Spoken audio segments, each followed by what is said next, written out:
officially, we would like to welcome you on this podcast, Royal Caps of Copenhagen. Thank you.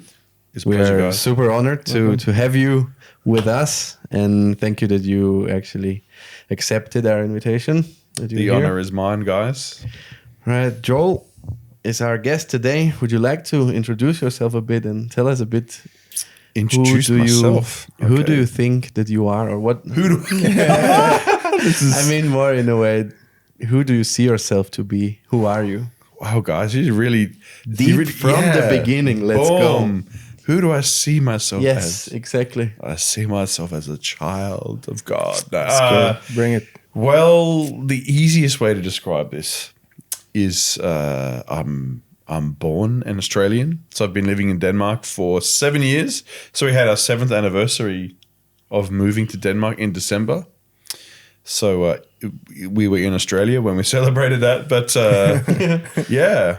And I'm married, so I've got a beautiful wife, Helena, and I've got 2 kids, Matthias and Elliot, 8 and 5.5 years old. That's amazing. And I work as a pastor in Copenhagen here, Københavns Frikirke, predominantly working with teenagers and youth. And then I'm also leading a thing called Acts Generations, which is the national teenage and youth movement of the Apostolic Church in Denmark. So let's go. So those are the primary things that I do. And yeah, I'm just this Aussie kid getting used to life in Scandinavia after 7 years. It's a good life. Are you used to it yet? Yeah. Actually, I think I'm getting there. Like this morning at church, I preached and In Danish? No, in English. Oh. English. But then climbed into an ice bath afterwards. I think I saw it on Instagram. I feel like that's a very Danish thing to do. So I feel quite integrated in that sense. Did you do like the switch, like sauna and ice bath, or just direct? No, straight? it was more of a prank style kind of thing. Okay. So we set a goal before the service on social media. Said, hey, if we have this amount of teenagers or youth in the building, then me and our teenage leader would jump in an ice bath, and it happened.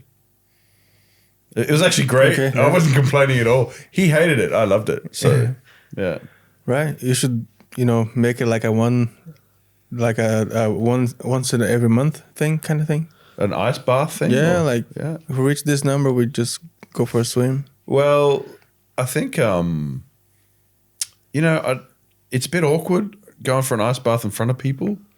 Oh, So wait. No, I'm kidding. I would, because It's like the have you ever done it? Like you're like hyperventilating or whatever it is. So I actually would first rather like master, winter swimming, personally. And It's really good for you. yes, healthy wise. they do say it's very, and you do feel good. Have you ever done it? Yeah. I feel great afterwards. So it's good for the circulation. It actually makes you feel warmer afterwards. Right. At some point, of course you get in and it's it feels like there's like knives, stinging your skin. In your legs, right? Yeah. Yeah, it kills me in my legs. But at some point it disappears, and I Your legs don't think it's disappear. because you get used to it. I just think your whole your sensation on your legs, you just lose it because it's that cold. Yeah. It's true. It's true. Well, you forget about the world's problems when you're freezing to death. You Right. went to survival mode. What's that? You went to survival mode. Survival mode. Yeah, exactly. Just adrenaline's high up. Yeah, it was good fun. But anyway, so that's me. We ended up in ice baths, but I actually have a question. Like, how come, like the Danish, this youth thing for the X generation, right? yeah. How come they had to find like a Aussie guy to come to Denmark to do this? Is it was it strategic that they didn't want to get a Danish person, or they had to find like someone in this Yeah, know, it was Wild West country. Wild West country. Yeah, they had to get a Crocodile Dundee in to fix this place. No, I'm kidding. No, it's it's one of those God things where it was His plan, and His timing. So when I moved to Denmark, I was working as a youth pastor in Australia, and for quite a long time before that, God had put Denmark and Europe on my heart, and we moved over here by faith, me and my wife, to basically come, and on our heart was to invest into churches to help them grow youth ministries and reach young people and raise young leaders, and that was really our heart's cry. And so I actually started a thing called Lift Leaders so the first 2.5 years I spent traveling around Europe preaching and Denmark, and then we got to a point where we really felt in our heart we wanted to. I was tired of building everyone else's church, and I thought, man, we really need to sow ourselves into a local church in Copenhagen, and that's when we met Jacob Viftrup, who was on his way to Copenhagen to take on Københavns Frikirke, and he's the national leader of the Apostolic Church. So that's how we got into the Apostolic Church, and then after some years of serving as a pastor and all of that, we had like a theology course as a movement. And one of the subjects, they looked into the history of our movement, and they discovered that in the 70s, they had some kind of youth revival, or the movement at some point was over 50% young people. And that was because they tasked a group of young people to give leadership and a strategy to how they were going to reach young people and engage young people. And it sort of coincided with this time where they were looking at what does it mean to be apostolic, and what role did the fivefold ministry gifts give to the church. And then I was on drums that night. It was like the closing session of this theology weekend, and I was just there serving, playing drums, and then they called me out from behind the drums with a bunch of other young leaders and started praying over us and prophesying over us. And then a week later, the national leadership contacted me and said, "Hey, we believe we want to release leadership, and we really want to pioneer an initiative for teenage and youth ministry development in the country. Would you want to be the leader and pull a team together, and we'll pull resources together, and you can pioneer this." So yeah, that's the full story about how it was already in my heart, and we had already felt called to do that. But we went through a long season, and it was a matter of timing before God really called it out and made it a recognized thing in Denmark in this movement. So if that makes sense. Yeah. The Acts generations. Right? That was Acts Generations, yeah. So that's what we called it. They said, "Hey, could you start a teenage and youth movement?" And we had to call it something. And it's probably better than Apostolskirkers Ungdomsbevægelse or something like that. Yeah. So we had Acts Academy Bible College at that stage, and it was just natural to call it Acts something. So what's the difference between those two? Acts Generation and Acts College? Yeah, Acts Academy is the Acts Bible. Academy, yeah. That's the Bible College. And so that's, a fixed place in Kolding where people go and study for a year or 2 or maybe 3 to do Bible college and training. But yeah, Acts Generations is the teenage and youth movement where we're about building a network within our network of churches that brings teenage and youth leaders together to put a fresh investment into them and what they're doing locally in their local churches. That's the difference. So you kind of go to Acts Academy, but Acts Generations is very much facing out into the churches. Right. Is there like a number of youth that you guys have a goal like to reach every year, or every 6 months? Like, is there any like short-term, long-term goals you have? Like how when it started and how is it going now and so on? Can you like dive a little deep on that? Yeah. Well, I think it was pretty clear from the beginning that the first thing to do was we had to work with the mindset of our movement and the churches in the movement. So we could go after young people, but that's pointless unless you do it through a church, or unless you're empowering the local church. I believe anything you'd really do to reach young people will struggle to be long lasting. Okay. So, we're a movement of 34 churches at the moment, and not many of them either have youth ministries, or if they have them, they're not that good. They're not that strong. So, and the other part about our movement is that it has a few moving parts to it, because there's some boarding schools, so efterskole, and then there's a bunch of camps, and then there's the Bible college, and part of the challenge was none of those things were working together to play into a bigger picture of growth. It was just islands and isolated people kind of doing their own thing. So I've always said that it's like a list or a funnel or whatever you want to call it that you flip in reverse. So the ultimate goal is that we want young people getting saved and in our churches and growing and getting discipled. But in order to do that, you need more leaders. Things grow when you give leadership to it. But more leaders don't come from anywhere. More leaders happen because you have better leaders. And then in order to get better leaders, everybody has to work together to help those leaders. So when you flip that list upside down, so that becomes the strategy. So we started with going, okay, as a movement, we have to unify, come together, and really be united around a common vision of investing in the next generation of leaders and the network. And when we do that, we will make better teenage and youth leaders. And when you make better teenage and youth leaders, you make more of them because they multiply.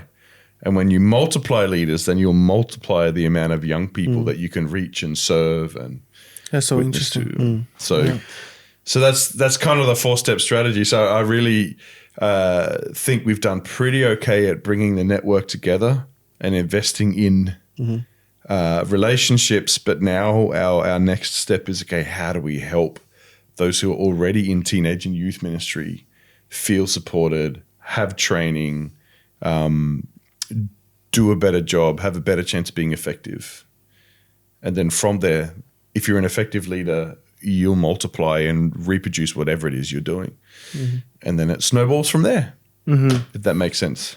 Do you think that principle is only relevant for teenagers? Because while you're speaking, I'm thinking like, okay, maybe that's actually like a picture of like the whole church in a sense, Well, I think the wonderful thing about leadership is that a lot of it is universal. A lot of the principles carry over into every area, I would say. Right. So they've just started ACT Kids now, which is exciting. So that's the national arm for kids ministry, and they'll probably go about things in a similar way, and that will work for them, I think. Because whatever you invest into grows, whatever you make better multiplies, I think. So, so you can carry that over into many, many things, I would say. Into church, for sure.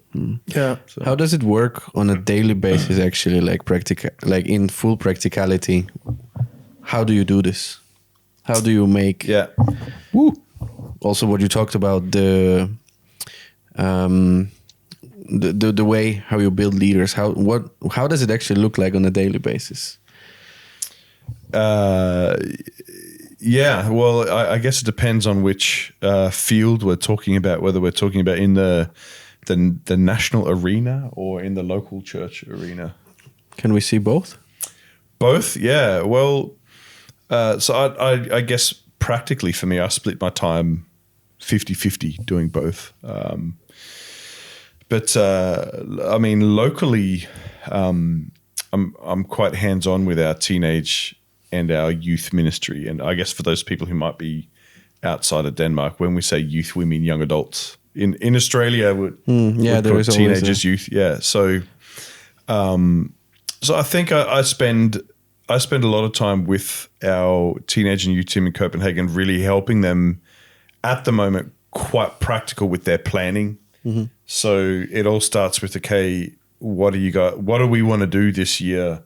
How are we going to make that happen? Mm-hmm. So, we obviously look at the big picture, but then we break that down into small, achievable things we want to do. So, for example, with our youth, our young adults, we've really discovered that small groups are the key. So at the moment, I'm working with our young adults to figure out, okay, what small groups do we already have? How are we going to position them to multiply? So do our small group leaders have assistant leaders? Are they strategic at all? Are some better for new Christians? Are some better for existing Christians who need a bit more discipleship, a bit more of a challenge? So it's looking at some of those things with the team and coaching them and helping them think through what they're doing and think like a leader and, invest like a leader would invest and take on challenges that leaders should be taking. So that's what I'm doing locally, but then nationally, I'm looking for catalysts which will increase our connection, but also I'm looking for those events that can really inspire, equip, and empower the young leaders we have in our movement. So when I say I'm looking for catalysts, I'm looking for opportunities to be talking to young leaders or moments in our national calendar where we can gather our network of young leaders to sit down with each other, connect with each other, ideas share with each other, get input from us as a team. The other stuff like Acts Generation Summer, and these network nights and some other events we've been working on. When we do gather, I want it to be something that inspires them to dream bigger, be a part of something they couldn't have done themselves, but also equip them in the process and then empower them to keep going on the other side, if that makes sense. Mm-hmm. So it's, I'm trying to be a bit general, a bit specific at the same time. That's good. It's good. Yeah. Are you also thinking internationally? Or is it very much Denmark? Or is it your dream? Yeah. Or you can... it's very funny you say that. Because sort of taking on the role, I've always felt, okay, God, we really need to break through here in Denmark. And we do. We do. Yeah. And we will. I've always felt, for whatever reason, and this sounds harsh, but I really believe in Denmark we've been underperforming in how we engage with the next generation. I think that's for a variety of reasons. Could be connected to a very comfortable church culture. That's hygge. Yeah, hygge. Yeah, exactly. Very comfortable church culture and great things that happened some decades ago that, it's very hard to rock the boat here, I think, sometimes. But anyway, but lately, on a personal level, I have been getting absolutely hammered by prophetic words about international. Let's go. So that's interesting that you say that, because a lot of the leaders in my world, I guess the leaders above me also, we've been having these discussions about, hey, what is it that God has outside of our borders that He's calling us to invest into and serve, and because it's rocking. Like when we are doing these events with Acts Generation. So Acts Generation Summer last year was phenomenal.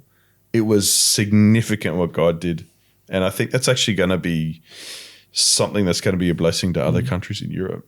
So, so that you mean the event that happens in the summer? Well, that's just one example. Yeah. Okay. But I think yeah, I think I really believe we're going to produce young leaders that are going to be shining examples and role models to youth ministries all over. Let's go. All over Europe. Yeah.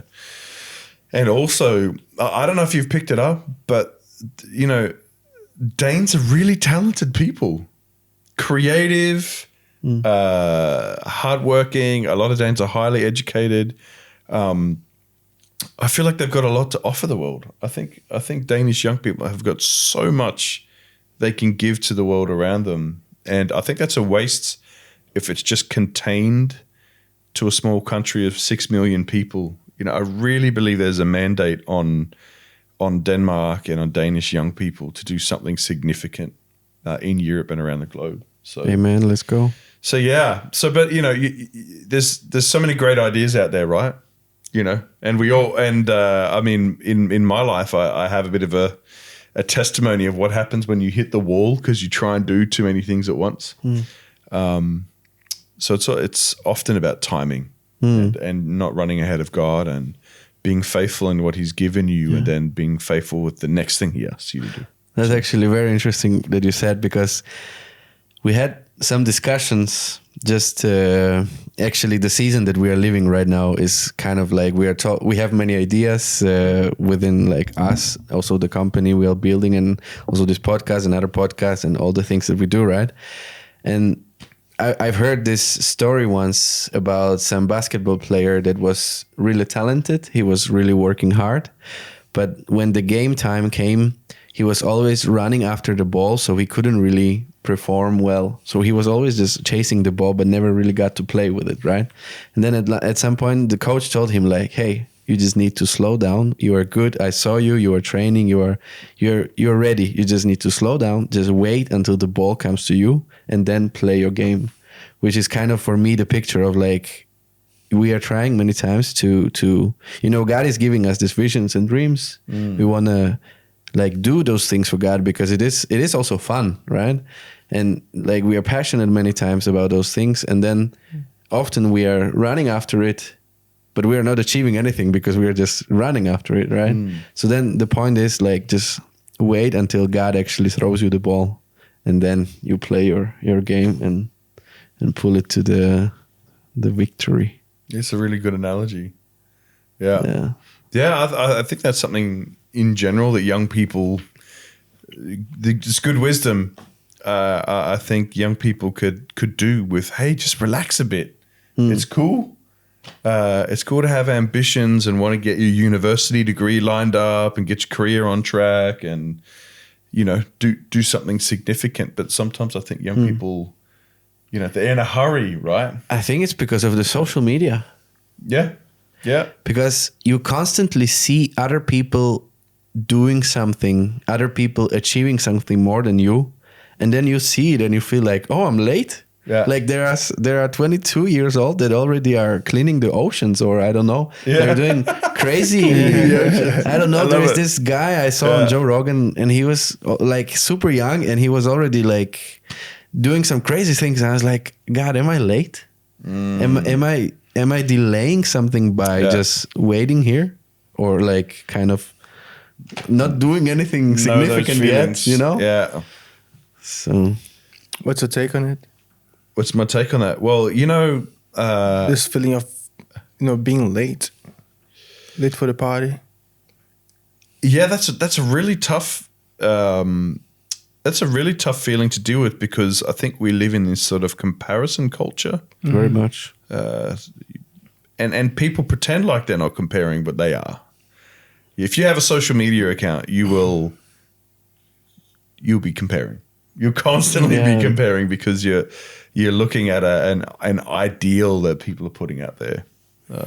It's really funny because like I think you just hit the spot, because I've seen so many people saying like, you know what, I just live my life not caring about anybody else's opinion, while checking how many likes they got for that comment. You know, like so it's very like you play the game without even wanting to play the game some of the times.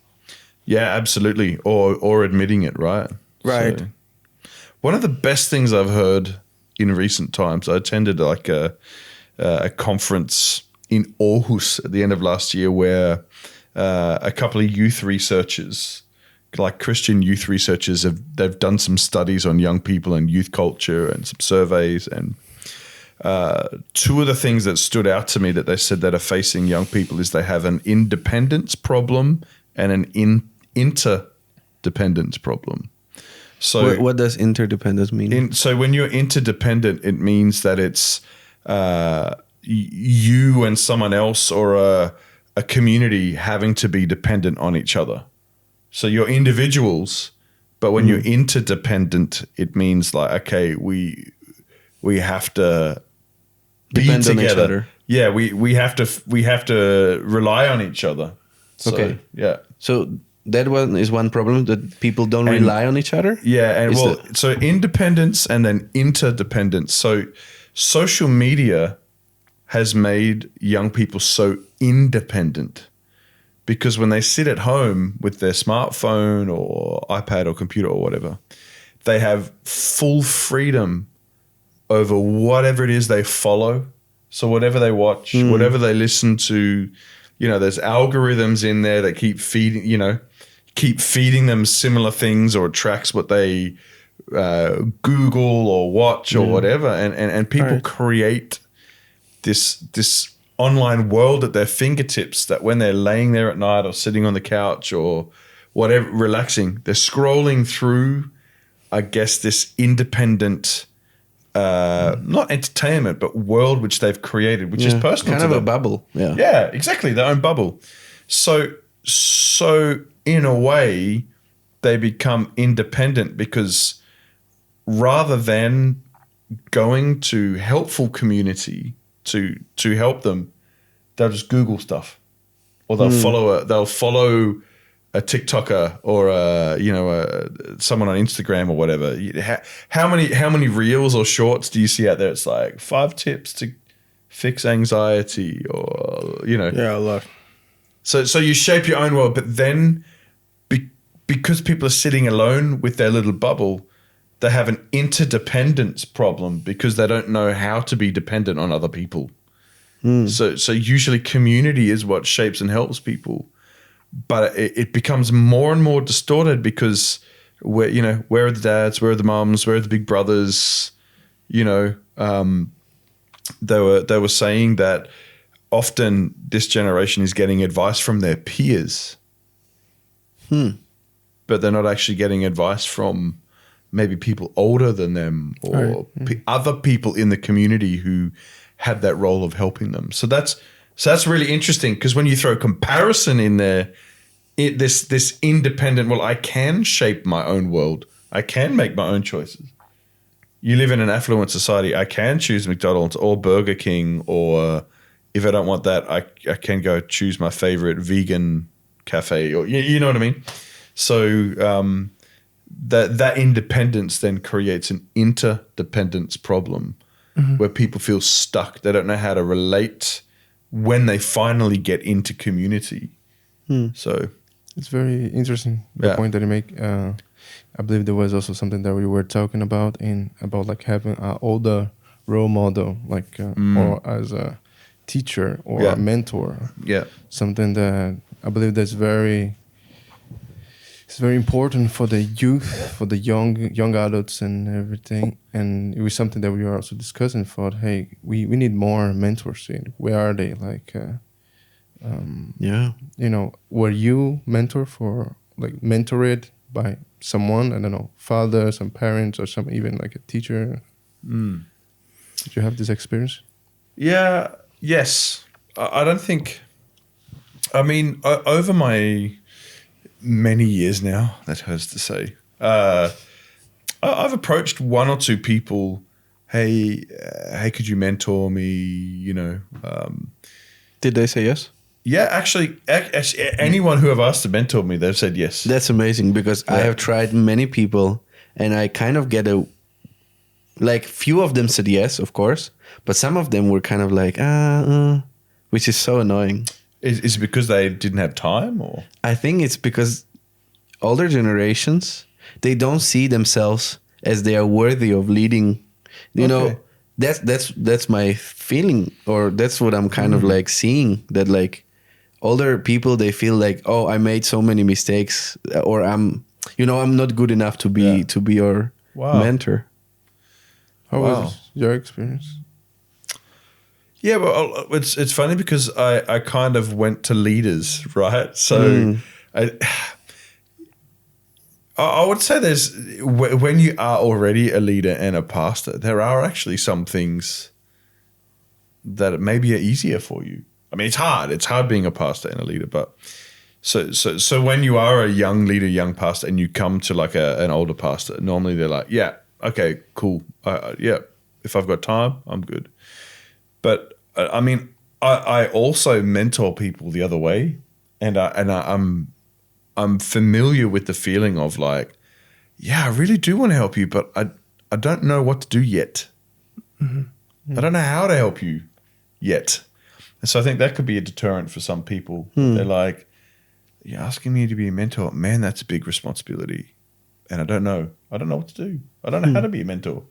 Of course there's probably there are training programs out there and all that kind of stuff. But I've always found the key for mentoring is the drive of the mentee, not the mentor, the mentee. Okay. So if the mentor has to follow the young person up, it does not work. No, absolutely. There we agree totally. That it's the younger one that needs to, or not the younger one, but the less experienced one that is trying to initiate the mentorship. Yeah. But they have to reach out, book the coffees, come prepared with questions and also specifics. Yeah.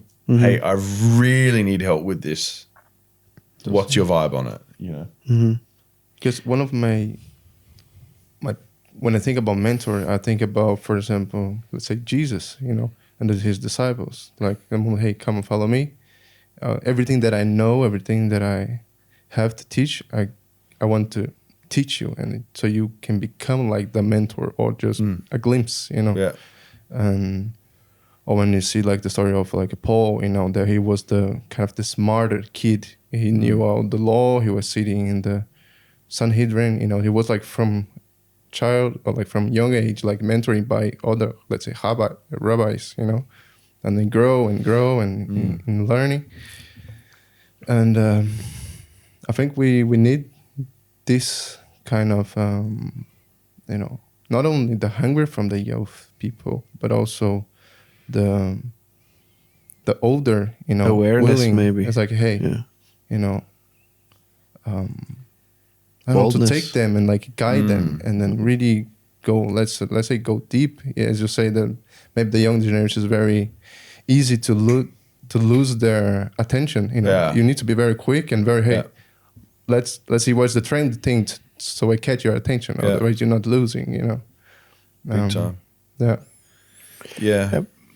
But for me, like this whole topic of like mentorship and the need for a mentor is so foreign to me. Like I think I only started to think about it when you started to talk about it, and I never thought it's like, okay, it's something for me, and it's kind of weird it's kind of actually weird for me to think that it's weird.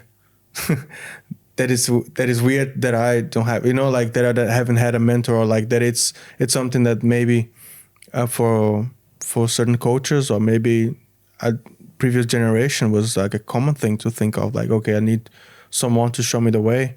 But I don't know if it was like this for you, but in the context that I grew up in, it was like, you got to figure things out, and it's such an obvious thing to think, how am I going to, I can just ask someone who figured it out before me to, but it's not something that naturally comes as an answer when you never had that, or you never heard of anyone who had that,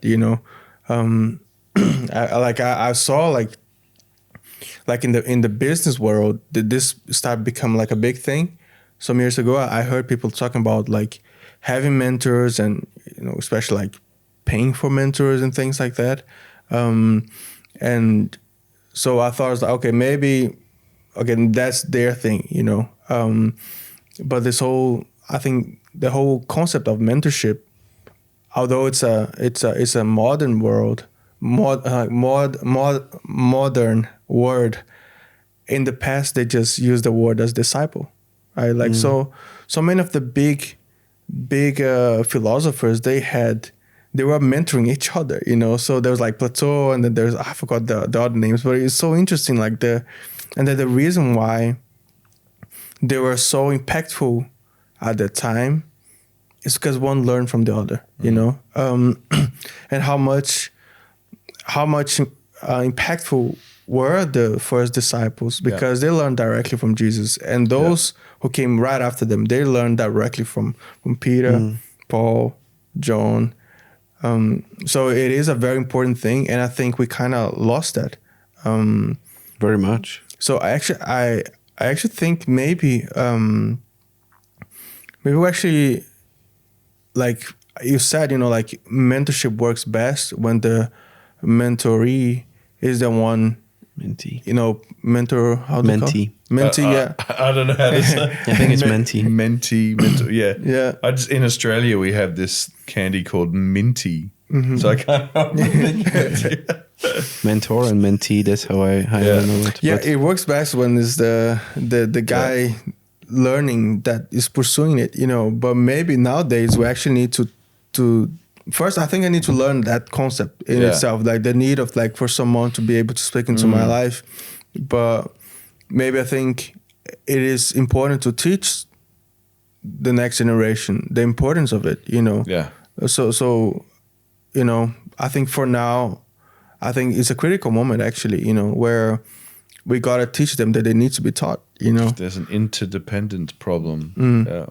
And that's that scripture, right? I'll turn the hearts of the fathers to the sons, and the sons to the fathers. So that's something I'm trying to, you know, not being the Messiah over here, but there's something wherever I go, I'm trying to tell churches that we have to turn our hearts and our attention to the next generation first, so that they know we're here for them. Right. You know?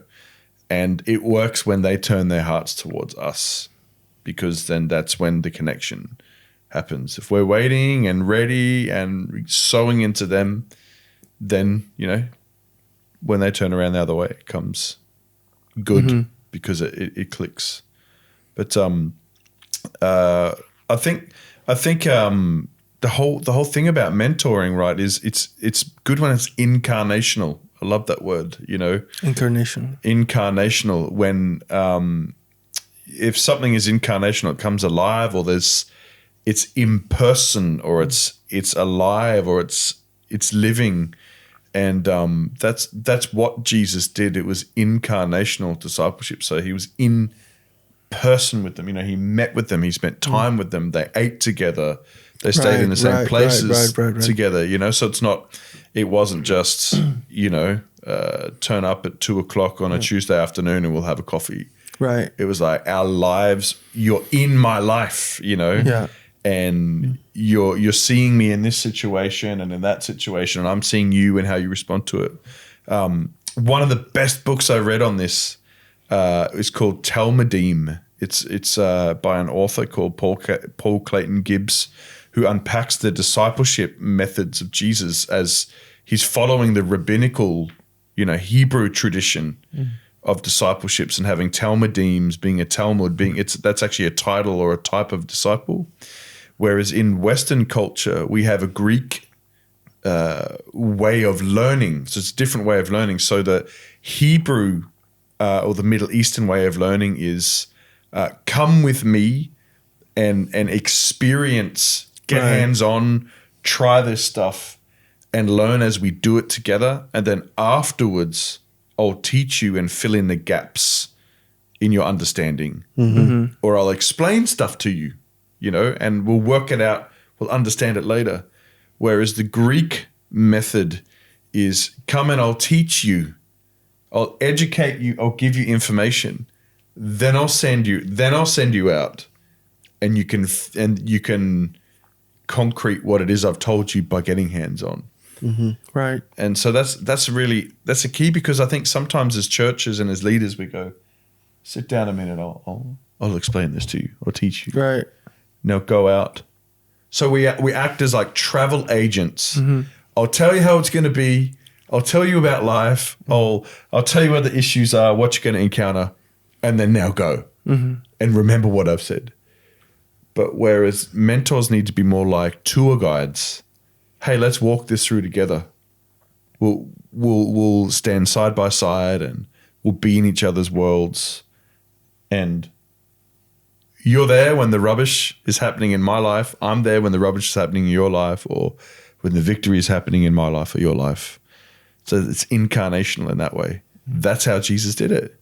He invited people into his world. Right. And they lived with him. And I think that's something we miss.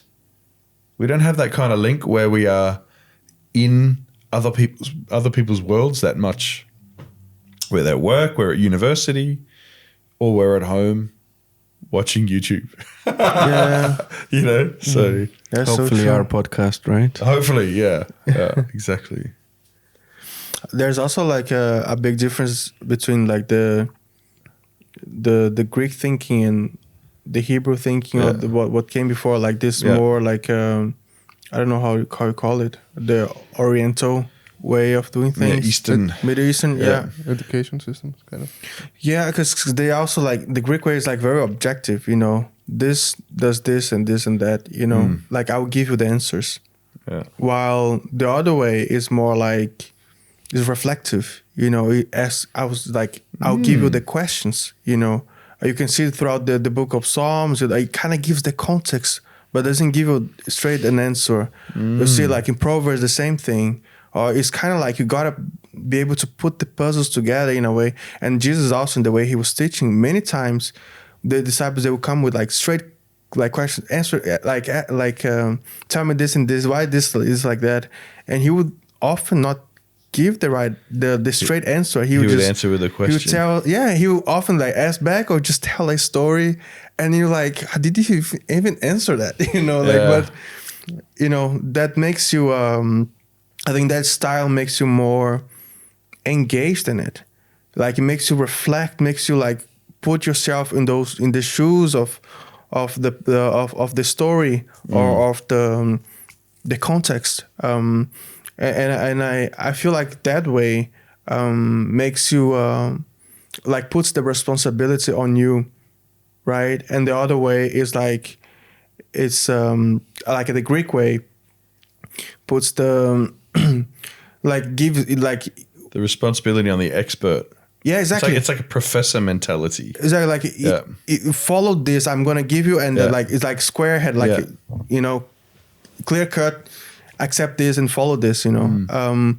But I think especially right now, where things are so fast, there's so much information. I think it's very important that we are able to ask questions and ask the right questions, and reflect, you know, and take that time to think and stop, you know.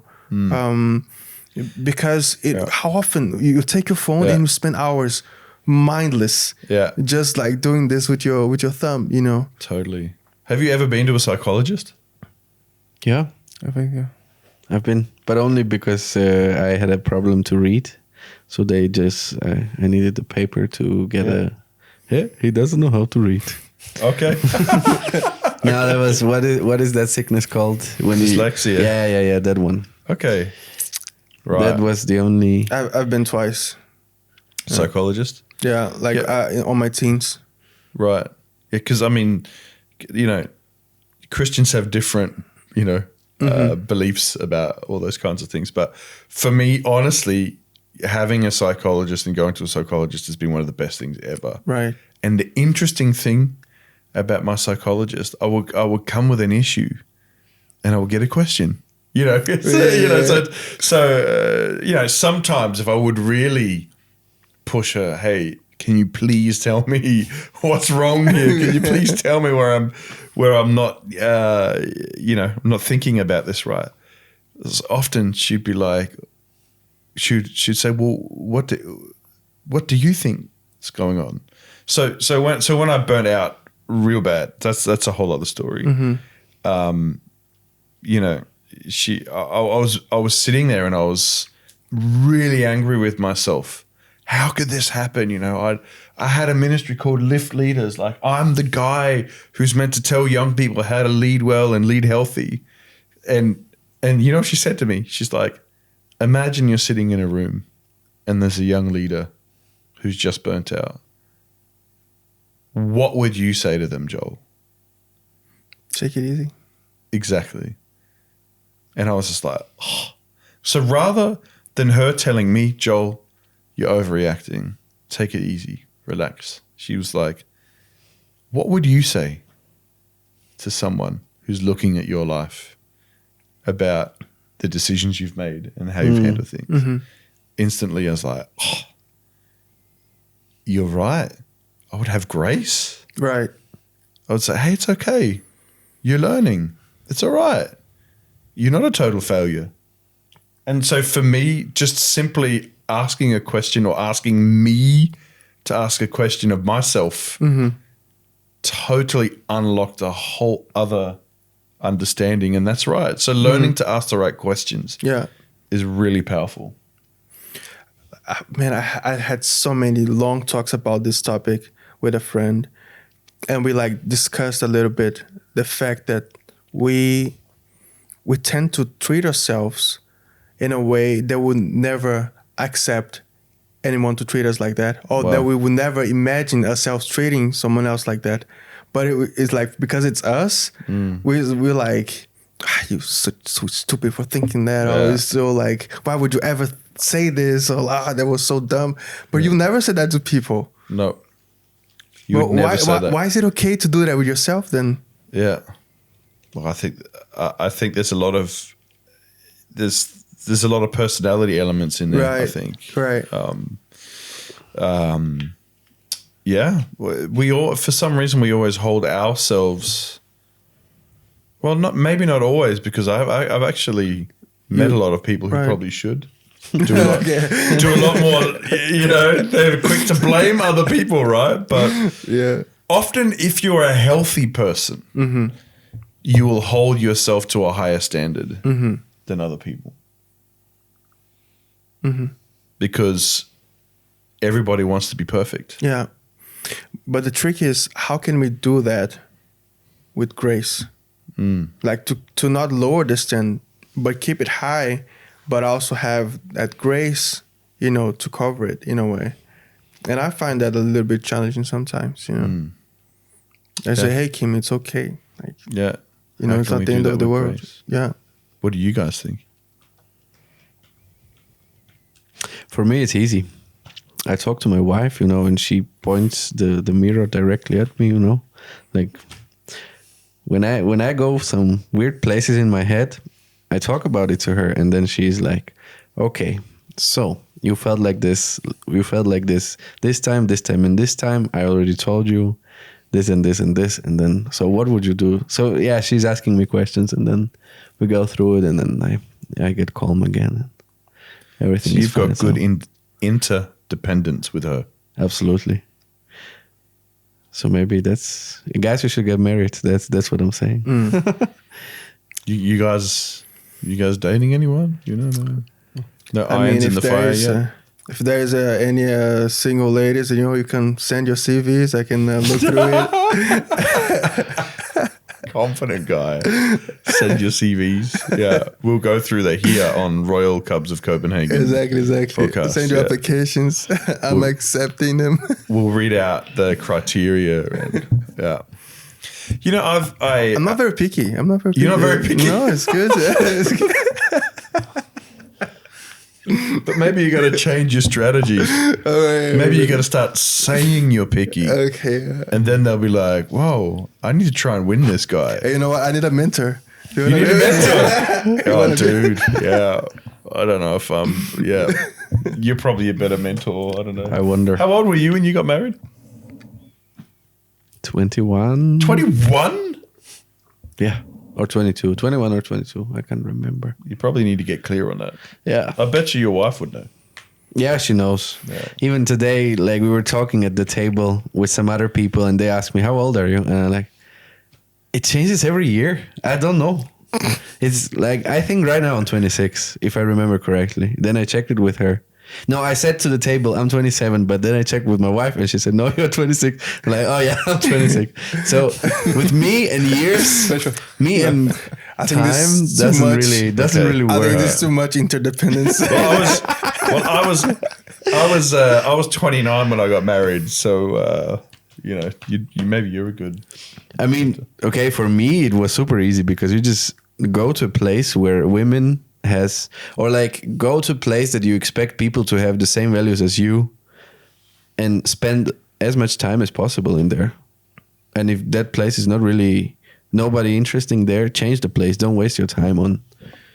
So I would be, for me it was Bible college, right? And in Bible college usually people have those values that Bridal college. Yeah. Yeah, that's what they call it, right? Bridal college. Bridal college. Yeah. The one that I went to, they call a shoe factory. Like you are. Ah, yeah, because you're one shoe. Yeah. Okay, I get So it. and they. You know what I've just noticed about you, bro? You're a Slovak, right? You're from Slovakia. Yeah. I don't know why, but your accent makes you sound Spanish. Spanish. Thank you. Has anyone else thought this? Maybe he's hanging out too much with us, and then But it's not American. Really? speak Portuguese. Yeah, but You it's speak it's close, Portuguese. it's close. Yeah. Anyway. Okay, I would have to listen to it now and hear how Spanish. Do you people go speak. around? Wait. Do you go around like judging people's accents? Yeah. Yeah. Okay. No, it's actually a thing. It's actually a thing for me. When I moved to Denmark, I was so proud of my Australian accent. I was like, this is my heritage. This is my ticket. This is my ticket to like brag, or you know, because I don't know. Generally speaking, people like the Australian accent, or they think it's funny. It is true. It is true. Yeah, you know. So, but then every time I go back to Australia, people say to me more and more, Oh, you speak Danish. exactly. They're like, Yeah. like one of my old youth leaders, or young people, he's a youth leader now. He broke my heart when he said to me, bro, you don't even sound 70% Australian anymore. No. You've become so Danish. I'm like, no. Yeah. It is true. Yeah. When I go to Slovakia, people tell me the same. You cannot speak Slovak anymore. Really? Yeah. Yeah, it's savage. It is what it is. Yeah, because you kind of get stuck in between because we can't really speak Danish perfectly. And then we can't even speak our own languages perfectly. Yeah, exactly. So We're just where do I stuck in- belong? We're in no man's land. Yeah. Anyway, what were we talking about before that amazing About revelation? the marriage. Marriage. Yeah, Yeah. How old? Yeah. Yeah. Yeah, that's right. Yeah. Good to see you're keeping track of it. First time here, just Yeah. So where did you meet your wife? I met her in Denmark. Okay. So you went to Denmark actually for the first. Did you come to preach or Yeah. what happened? Okay. Yeah, so I ended up in Denmark in a You very got that preacher charm on the stage, and then she. you know yeah, I mean Makes sense. I'm just trying to think. She wouldn't have cared. Nah, none of you have met my wife, right? No. No, I don't think so. She's amazing, but she's straight up. She is straight up. She'll tell you exactly what she thinks, and people love her for that. You know, she's good. She's quite direct, but very loving and sensitive at the same time. Anyway, I love you, honey. I know I don't know if she'll ever listen to this, but anyway, just gonna put it in there. Yes. So I ended up in Denmark in a really random way. As I said, I was a youth leader. I was youth pastoring in Australia, and one of my good friends was engaged to a Dane, and she was connected to Alterna. Okay. She was back in the day. She was a leader at Alterna, and they came through Southeast Asia and Australia on missions trips. Just for the people who don't know, it's a boarding school here in Denmark. Yeah, that's right. Christian boarding school. Yeah. And so they ended up at our church because she was a contact and he was at our church, and I didn't even know this group called Alterna was coming to do a evening at the youth group. I wasn't a pastor at that time; I was a leader, and I was fascinated. I was fascinated buy them because I was like, Denmark? I don't know anything about Denmark. What do Danish people do? Like, what's Denmark all about? And then I met this random guy who was traveling in the trip, and he wasn't Danish, he was Welsh. And so I was even more curious about it. And so I got in this long conversation with him. I was actually a few months later on my way to the UK for a mission trip to the UK. And he just invited me. He said, hey, well, why don't you come over to Denmark and meet my dad? My dad's a youth pastor in Denmark. And anyway, it coincided because my best mate was there as well. So a few months later, I went to the UK and then I just popped over to Denmark to meet my mate and this guy's dad who was a youth pastor. And every year after that, I used my holidays to come to Denmark to either share at Alterna. I became like the Australian contact for Alterna, and I came to preach because as I developed in my ministry, I'd sort of graduated from being a youth leader to a youth pastor and was highly involved in schools outreach. So the Danes were very curious about, well, how do you do outreach? Why is your youth group growing? Blah, blah, blah. So then after year after year after year coming back, one of the trips I finally met Helena, and then she moved. We dated long distance for a year, and then she moved to Australia for 3 years. We got married actually in Copenhagen, but she moved to Copenhagen, to Australia, and then God called us to Denmark. So, yeah, that's how we met. That's amazing. That's a bit of a roller coaster. Right. I don't know if you followed any of those details, but at least I remember how we got together. Yeah. Cool. So it was like a long distance kind of relationship in the beginning? Yeah. For a year almost. But you mentioned that she's very direct. So yes. She came to you and say, hey. She actually did. So she was working at Alterna, right? So one of those years, so I met her because she was a leader on the Australia-Asia team. So when we met in Denmark, I knew that the following year she was going to come on a trip to Australia. So we hatched a plan so that none of the students figured it out, and I took her out on a date. Wow, sneaky. So we had a date, and then and I took her out on another date, and she confronted me. So at that point, we'd been talking for months and months and months. She was like, so what is this? Like, are we going to date or what? Okay. I don't want to go back to Denmark not knowing whether we like each other or not. I was like, oh, yeah, we should date. So, yeah. So she's direct. Yeah. Wow. Okay. If she has a question, she'll ask. But what happened? Were you just waiting to see if it was something that could become real, or like? I was going through something difficult at the time. So my mum was just diagnosed with cancer, and I was progressing through the ranks really quickly as a youth pastor. So I kind of had a lot on my mind, but I was curious, but I'm also more laid back than her too. So I'd probably blame it on all of that. I was really thinking about life's big questions at that point. And yeah, I would have got there eventually, I think, in asking her, but she's very much on the front foot, very direct. Yeah. So then we dated long distance for 11 months. And to be honest, I think it was brilliant because Really? the one thing we learned how to do was to communicate.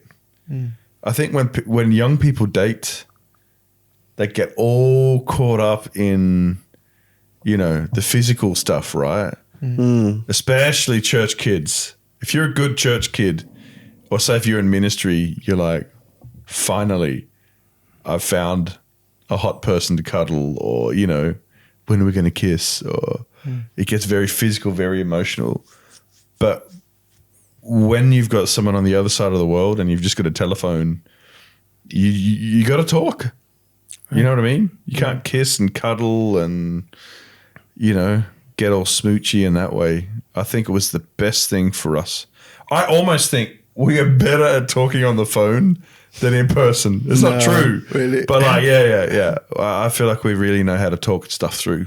And I would say that's because we spent a year having to do that. That's amazing.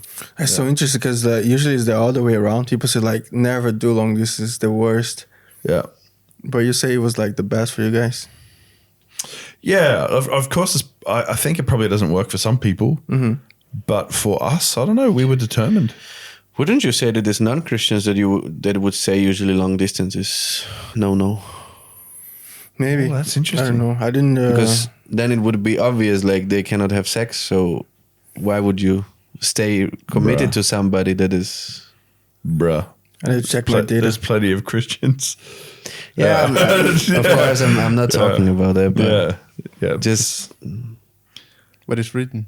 But it's written. It is written. No, I'm saying y'all should. Yeah, everyone should be by the book. But I'm just saying there's unfortunately a lot of Christians who be silly in that way. But You mentioned outreach to schools.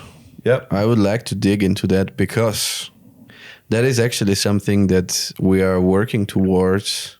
Also, us actually this podcast. The idea with this podcast is to create a platform kind of known around, especially Eastern Europe, I would say, but just in Europe in general. So this goes out to Eastern Europe?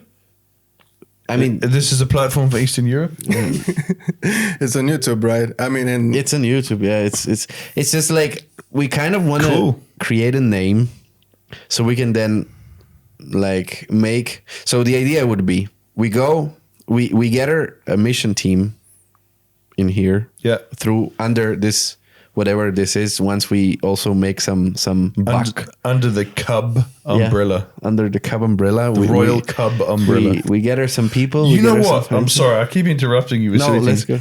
Have you ever thought about making umbrellas? Like Royal Cubs of Copenhagen would be a dope umbrella. Why? Why umbrellas? Could you just because it's like because the color is like black, right? Yeah. And you've got kind of like a gangster font. I think, right? That's the Royal Cubs of Copenhagen. I can't remember the font. I've seen it. I wonder what is defined as a gangster. Like it's some kind of script. But umbrella is not gangster. You don't see. But that's the problem. You make it gangster. We're in Europe. It rains all the time. I'm telling you guys. In Denmark, it rains all the time. This is genius. This is the Royal Cubs of Copenhagen umbrella. It'll start there, but that's going to be our first. Then you get because I mean everybody does hoodies first, right? Hoodies, t-shirts. What if you started with a custom umbrella? Anyway, sorry, bro. Let's go. I'm listening. We were on Schools Mission and Eastern Europe. Yeah. So the idea would be we gather a team of people. We go to a city. Or we first make a contact in a city where there is some kind of a youth ministry that already works, is well established. We make contact with them and ask them like, hey, we want to help you to reach your schools. So we, with the church's help, we go to the schools. We do something which we would present ourselves like, hey, we are coming to teach English, and we are coming with like separate kind of like a expertise. Expertise, like for example, social media and stuff like that would kind of interest young people. Especially also football, for example, that's one of the strengths that we will carry. Business, marketing. There could be many things. Different things that whoever. Are you guys the footballers or? These guys, yes. Okay. Yeah, and there's also another roomie here that he's like a big footballer. So it's, soccer. That's what I mean. Yeah. For American people, but it's a football that you play with your feet. Yeah, the European correct way of playing football. Yes. That's what I mean. I'm with you with that. Yeah, perfect. So we go there and we create a relationship with these kids in the schools, and then we always invite them. Hey, Friday we have this hangout in that place. That's the youth ministry situation. We invite them there and present gospel. That's kind of like the bulk of the idea. So you mentioned you were working with schools, or yeah. So what were you doing, and how could you tell us a bit more about that? And oh man, me and schools go way back. Back in Australia. Yeah, that's actually how I started in youth ministry. So I got invited to be a youth leader, but very quickly I got asked if I wanted to take a position in a school, so in a high school, as like a counselor. We call it a chaplain So you were hired by the school? So years ago, the Australian government. So we had this prime minister, because prime ministers like polarized people. So some people love them, some people hate them. In my opinion, there's this epic prime minister called John Howard, and one of the last things he did was got the government to fund. Sets money aside so that every government school in Australia could have access to or appoint a chaplain. Which, if you don't know what a chaplain is, it's kind of like a pastor or a priest. So armies have chaplains, sporting clubs can have chaplains. So schools would have a chaplain. So there was all this funding released, and there was an entrepreneurial youth pastor of our youth group at the time said, "Hey, you've done some training in youth social work," which I'd had. Not at a university level, but like at a sort of a college level. And that's how I started. He said, "Hey, just be a chaplain, go and counsel young people, hang out with young people in a school." So I learned very quickly how to be a Christian in a non-Christian missional environment. And then it just took off from there. As a youth group, we had connections to schools, up to 50 schools in Brisbane, where we were doing all kinds of things from lunchtime concerts to like outreach tours where we'd bring bands in from the States or speakers like Reggie Dabbs and those guys. And then, food hampers. And like that was our, Well, I think there was one year where 20% of the school population had made it and became a part of our youth group. So got saved and got a part of our youth group. Oh. So that's a lot of kids. That's amazing. There was one calendar year where we had 800 new teenagers through our youth ministry doors because of the school's missions work. Let's go. Yeah. So I'm passionate about it. So that's what Acts Generations is going to pioneer in 25. So this year we're working towards doing a schools tour in Copenhagen next year.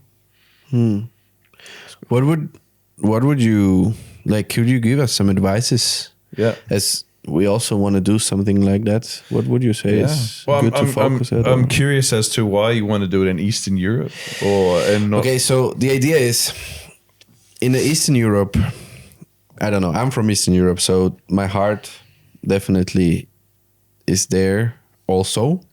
I also feel like God is calling me to do that. And what I'm realizing is the humongous advantage of speaking English to people from Eastern Europe, because if you speak English, you have so much authority. Wow. Like people, like if you will ask them for a house, they will sign. Really? No, okay, not maybe that much, but I mean, I remember me growing up. There was like even just there was a Bible college visiting us from Germany 2 times or 3 times when I was growing up. And that kind of made my idea of like, I also want to do that. I also want to go to Bible college. I also want to follow God, like, so they have very big influence. So with that comes to me naturally, like, this is a superpower that we have here. We speak English. So why not to use it to share your gospel? Cool. Because if you share gospel in Slovak, you are not too cool, like who are you to speak about stuff like that? Right. Like, what do you want from me? I don't have time. You're not cool enough. But if there's somebody speaking English and I even tell you like, oh, we are coming to talk to you about this stuff, I'm like, Wow. So and that's something you're pioneering, or you guys, or which umbrella? Get it? Cups of Copenhagen. Yeah. Umbrella will it fit under? I'm gonna. This umbrella, Cups of Copenhagen. Okay. That's kind of that we want to do that with, like, so the podcast should become kind of like a platform for doing stuff like that. Right. Spannende. Yeah. But I don't mind doing in other places as well. No, like absolutely not. It's just like I have so many contacts in Slovakia already, so that's where we start. Also in Poland. So that's kind of feels natural to start. Okay. And then I'm here, Lord. Wherever you send me, I will go. That's kind of the position that we are at. Cool. So I love that part of Europe. We're in the Nordics, right? Which my problem is I kind of love most places I go. except New Zealand. Ever been to New Zealand? Don't bother with New Yes, Zealand. I've been to New Zealand. I'm kidding. New Zealand's awesome. I just say that to provoke them. So I'd have a lot to do with some church and youth activity in Macedonia. Okay. So love getting out there. So, but yeah, school's interesting. Yeah, that's that's cool. If you've got an open door there, and it's a unique favor. It sounds like that you'd say, okay, English speaking and having a network, and yeah. Let me know how it goes. Of course. I'm curious. I love schools outreach, and that's not that I necessarily think that my main gift is evangelism. It's just what I've been brought up in, and in Danish, you'd say it's my spidskompetence or my key competence. You'd say or primary competence. Yeah. Which will you put yourself on it if it's not evangelist? Which one will you say that it's your piece of competence? Out of the ministry gifts? Yeah, this is always a really hard one to answer. People say that it's being apostolic. I'd say apostolic with a prophetic. What is the definition edge. of being apostolic? Well, that is the funny thing about being apostolic, because the definition of being an apostle means sent one. Sent out. If you look at the apostolic ministry of Paul and some of the others in the Bible, what they did is they were pioneers. So they were often sent out to take territory for the kingdom. So I would say if you look at the different ascension giftings or ministry giftings and their attributes, the apostles are always it's all about the kingdom. We need to take ground for the kingdom. We need to start initiatives and take back, territory from the enemy. And it's often like an overview or leading different initiatives and leaders and stuff like that. Yeah, like they say that the ministry gift is like a hand, and if you had your apostles, prophets, teachers, pastors, evangelists. The apostle would be the thumb, because an apostle sort of knows how to flow in all of them. So that's an apostle that's kind of sent one. They tend to be quite pioneering, innovator, sort of entrepreneurial. Whereas if you look at a prophet, prophets are always about intimacy with God. You know what I mean? Yeah, I know those people. Yeah, right. Intimacy, just sit at Jesus' feet and listen to the Holy Spirit, and we just got to get closer to God and hear His voice, and passing that on to people, and edifying, encouraging. But then your teachers, if someone's got a gift to teach it, like they're always obsessed about, is it right? So they're not just educating, like this is what the Bible says. It's like, no, we got to say it. It's got to be biblical, and it's got to be correct. That's what I don't know if you know many of those types, but I can spot them because they're the people that'll argue with you over the meanings of scriptures and all this kind of stuff. And then your pastors are always the ones, they're the shepherds. So they're always the ones that love the people and love being loved by the people. They're protective. So sometimes, say like in a church ministry environment, sometimes they'll leave things unconfronted because they don't want to be disliked, or they'll try and protect people by maybe shielding them from some of the other giftings that are like, do you get what I'm saying? Yeah. Right. And then your evangelists, they're probably almost the most offensive of them all. They don't care about anything else other than, we've got to preach the gospel. It's about the lost and the saved, and I don't care. The devil's going to pay, blah, blah, blah. So you can spot it in people by their temperaments and how they make you feel. But but the evangelists and the apostles are usually the most provoking. They're the ones that are like, get off your butt and do something for Jesus. Like apostles are quite restless. They're like, cool, all right, you've had your cuddle, cool. This is what the Bible says about that. but get off your bottom and do something for Jesus. Like, move forward. Let's go. Let's build something. Let's build. So anyway, you got me on a little sweet spot there. Right. Perfect. For all of you viewing at home, they're just staring at me. I don't know what to say. We're just soaking in, taking it deeper.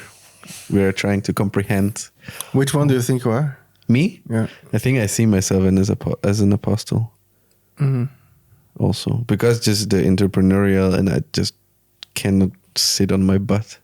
I want to do stuff. It's about taking ground, right? Well, the fact that you're thinking about multiple countries and a network and blah, blah, blah, that's a bit of an indicator. I think so. What do you think? And also Rafa? Do you want to answer first? Yeah, I think I have this inclination for teaching. I don't know. I would say so. I was going to say the same. Just when you were talking earlier. Yeah, it's like, I don't know, somehow I want to like... You know the word of God. Yeah. Yeah, but I always want to go even deeper, Yeah.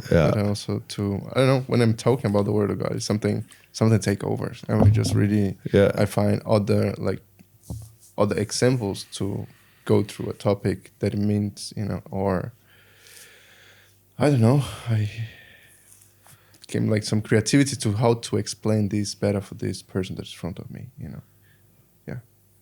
Teacher. Nice. Yeah, but I'm not there. I call myself a teacher, like because yeah, that's the like, hard that's why I need teacher. That's the hard thing about it, because I think some people are many of these things sitting. I guess the old school language of saying is like, okay, if someone sits in the office of, they're a teacher. So if you're a teaching gift, then your job is to equip the body of Christ or train other teachers, or so there's varying degrees, right, of how obvious it is or how much you operate in it. Yeah. Yeah, so for me, I didn't know. Like, I was really like in doubt, like, hey, what is it? There was like this time where like I was in this Bible school, and I was really like, God, like what's up? Like, what is my thing? And like there was this time where like we're making a game. Also, like that someone would write something to you without knowing it was for you. So it was like a pack of things.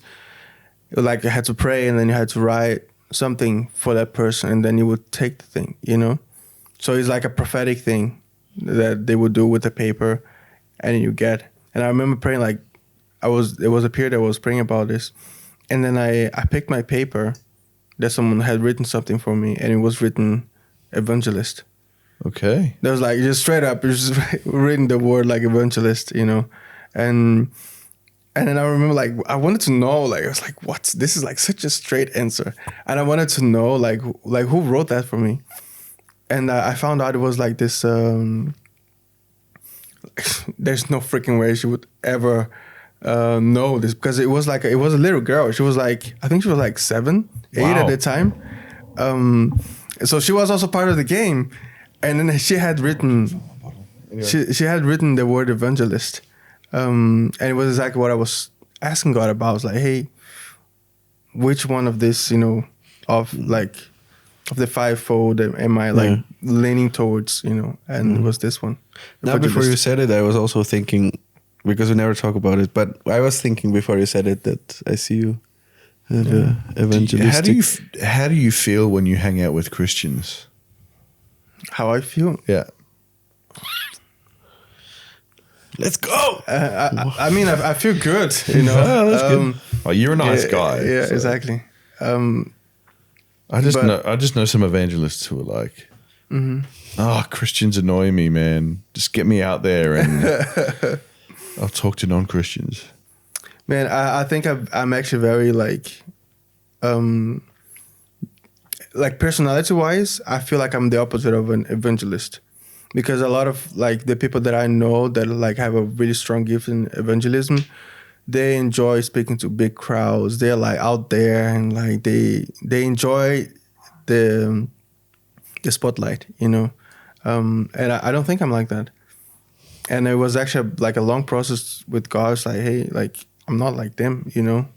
And I felt like God was speaking to me like, that like there are many ways to express that specific part of the kingdom, you know. There are many ways to express your apostolic calling. There are many ways to express your evangelistic calling.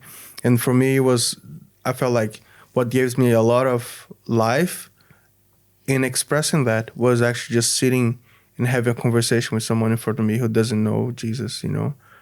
So it's not about, for me, it's not really about the big crowd. I'm not going to say it's always going to be like this, but a lot of the times it's just me sitting with someone who doesn't know anything about Jesus, and I can share with them, and I can, you know, have like a deep conversation. So it's more like an intimate, you know, evangelism type of deal. Yeah, we're making fun of like intimacy with God before, you know, but it's like no, but that's because of the prophets. Yeah. But bro, okay, nah, nothing. Continue. Yeah. Are you tired of prophets? No, I'm not tired. I just find it funny. Okay. And for a long time, I have seen myself, or I wished I would be having that prophetic on me. Because, yeah. So for a really long time, I've been listening to books from Chris Wellerton, and he's very much a prophet. And you know, when you kind of take the knowledge, or like when you learn from somebody, you want to become like them. So I was listening to him, and I really wanted to be like him, you know. But then I spoke to my wife, and she was like, "No, you're not prophet at all." So okay, but I want to. No. Yeah. So you're apostolic at the end of the day. It seems like I even took a test on Google. And what did it say? Apostolic. Oh, yeah. Well, the key will be when people start calling it out in you, when they start recognizing it in you, then you'll know for sure. There was. Where's my drink bottle, guys? Can you see it anywhere there? It's right there. Over here. I looked for it. Yeah, so There we go. There was one prophecy that I remember. Yeah. My prophets are good for something. Yeah, for sure. Yeah. Prophesying over you. Yeah. Do you have like any like supernatural like type of experience that you like there's like marked you, or like it's like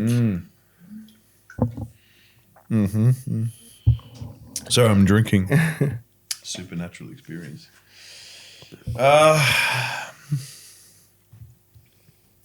Yeah, I've definitely had some interesting experiences, but never.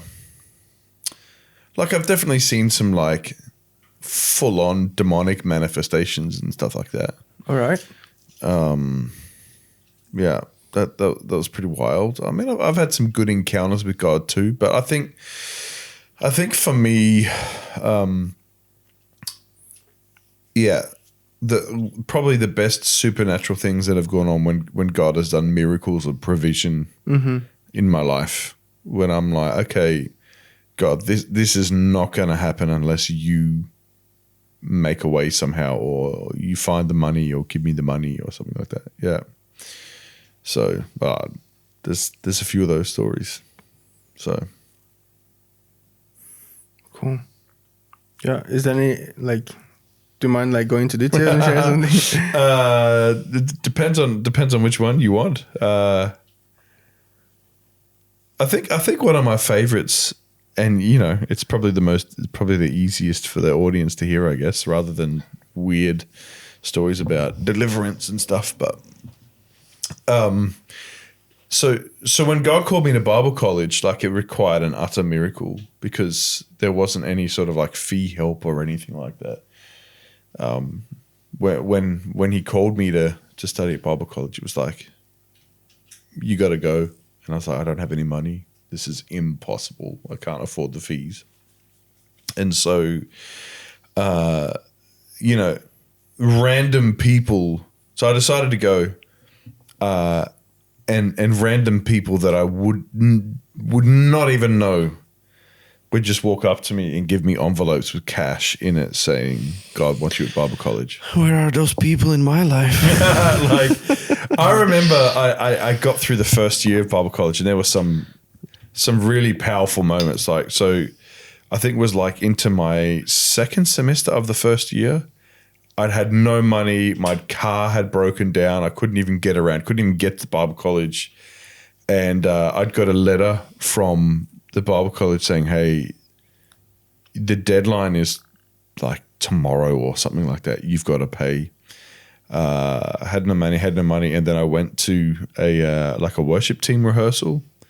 Well, you know, it was like the day of the deadline and I owed like $1,000 or something like that. It was crazy. For me at that time, that's a lot of money, right? Mm-hmm. Absolutely. Yeah, and I did the day at Bible college, went home, went to a worship team rehearsal, and I was mad. I was mad at God. I was like, okay, cool. I've told all my friends, non-Christian and Christian friends, I'm going to Bible college. God, I told you I'm doing this because you've called me, but now it's all going to end tomorrow. I'm going to get kicked out of Bible college because I couldn't afford it. Like, that's stupid.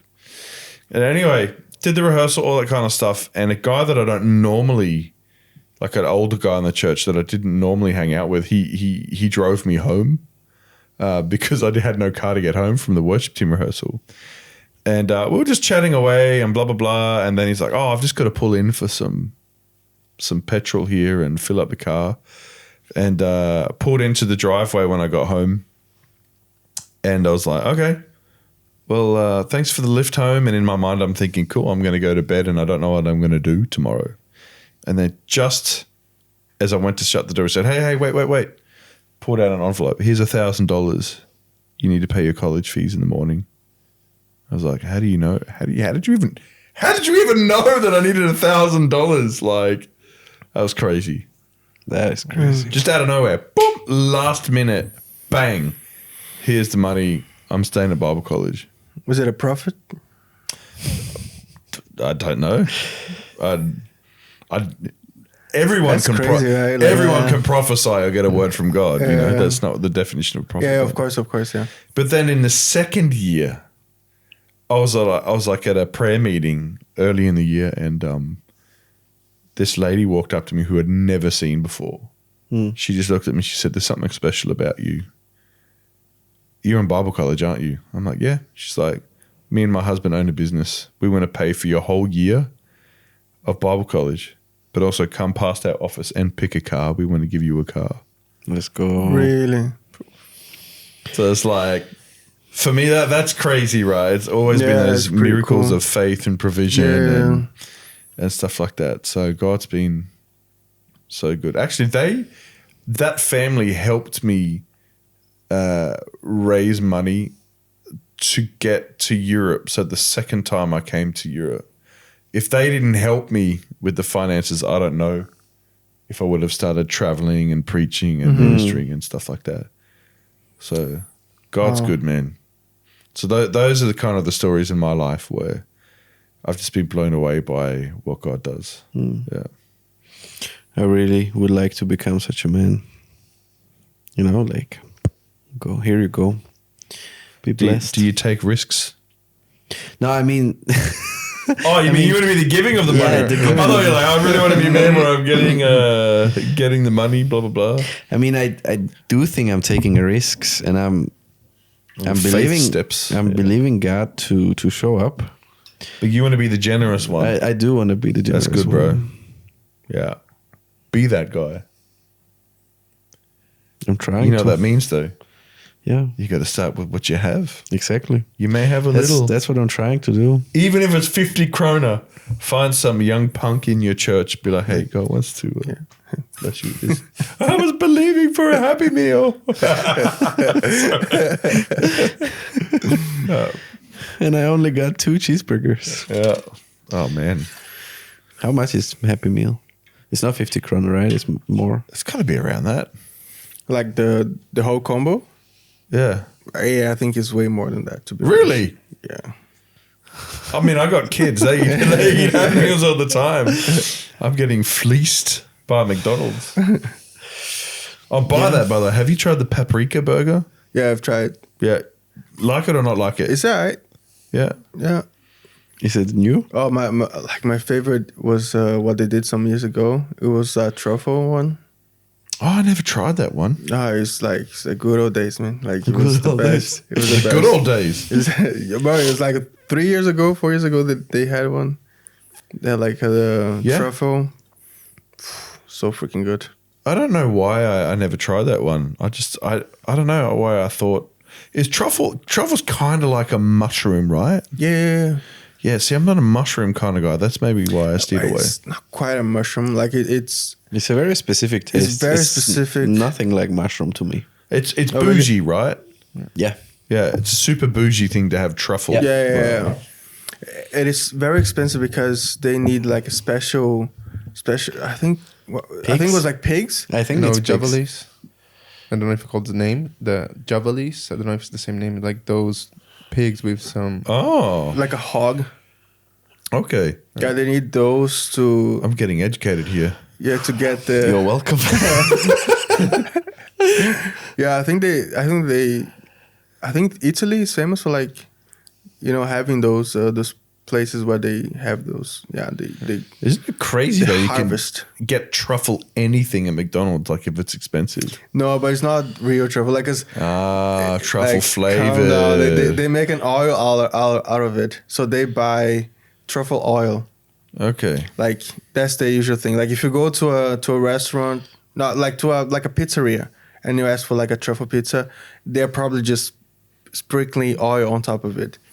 That's probably what they're doing, because if you cannot even get truffle in the supermarket, there's special places where you can get if you buy as a restaurant, as a business.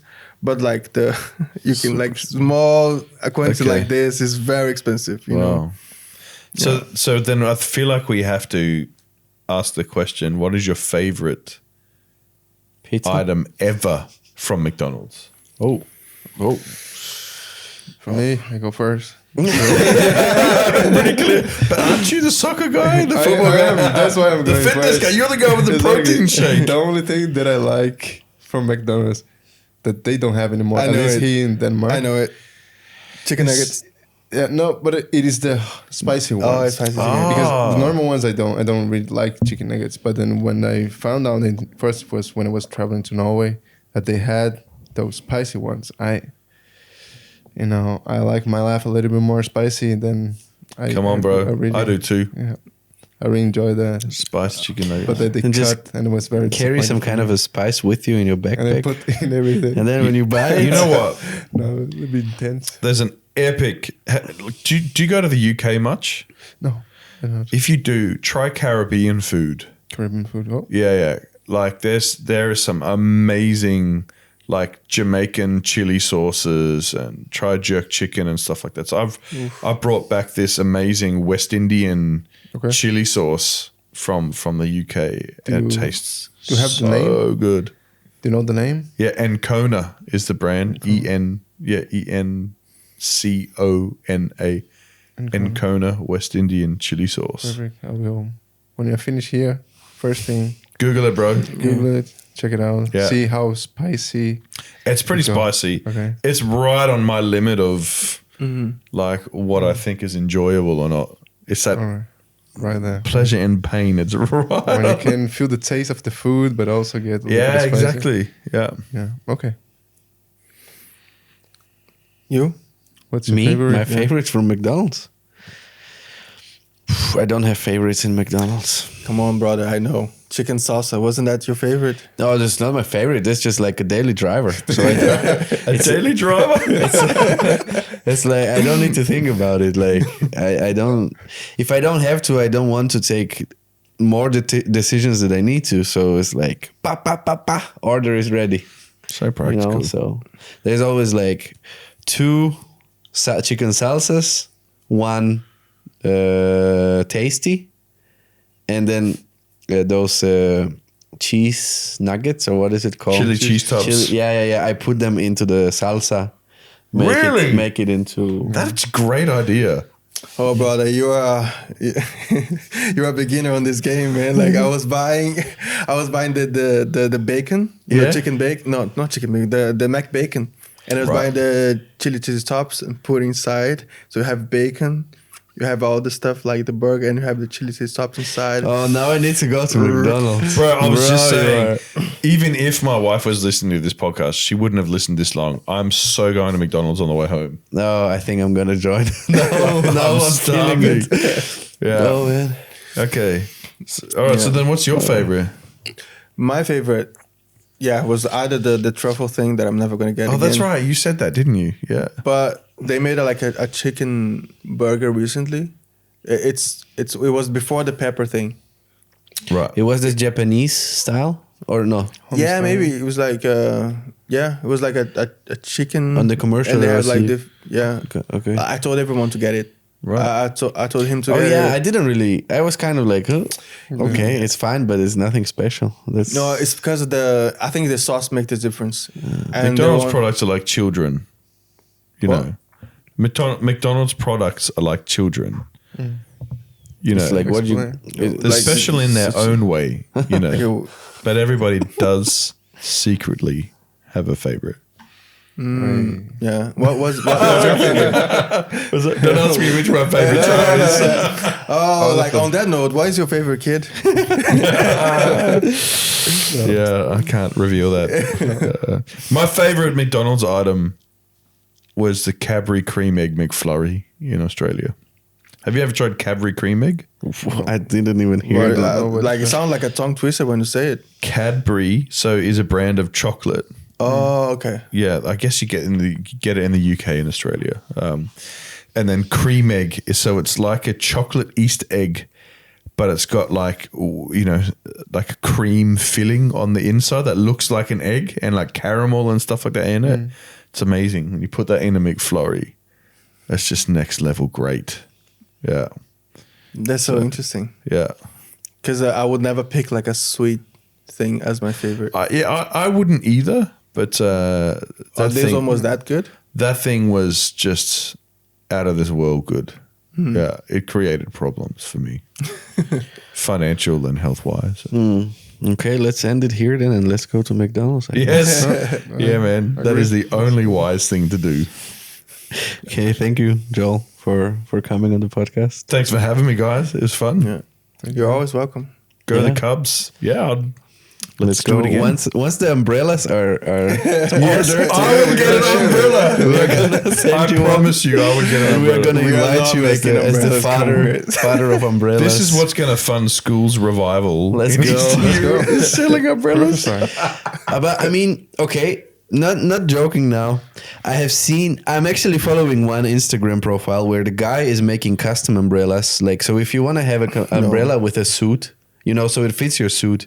The guy makes the like custom handles and all that. I mean, maybe we can think about some kind of like high-end umbrellas. If you I'm telling you, I just prophesied over all your. Let's go. Let's go get McDonald's, guys. All right, let's go. Bye-bye, everybody. Bye. Laters.